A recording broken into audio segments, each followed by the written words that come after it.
Legislative versus judiciary, রাজ্যপালের বিলে সই করা নিয়ে সুপ্রিম কোর্টের নির্দেশকে ঘিরে যার শুরু।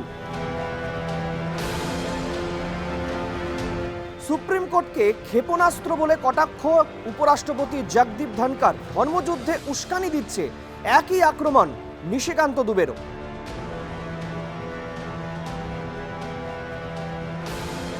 বিজেপি সাংসদের মন্তব্যে কার্যত সমালোচনা কংগ্রেসের, দায় ঝেড়ে ফেললেন নাড্ডা। অন্যদিকে বাংলায় রাষ্ট্রপতি শাসন নিয়ে সুপ্রিম কোর্ট কার্যত বিস্ফোরক। আমাদের বিরুদ্ধে প্রশাসনিক ক্ষেত্রে ঢুকে পড়ার অভিযোগ তোলা হচ্ছে, দয়া করুন, কার্যত পাল্টা বললেন সুপ্রিম কোর্টের বিচারপতি।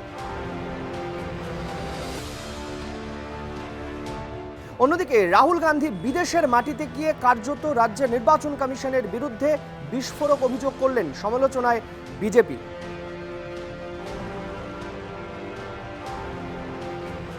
আমি সৈকত, আমার সঙ্গে রাত ৯টায় দেখুন এই সময়।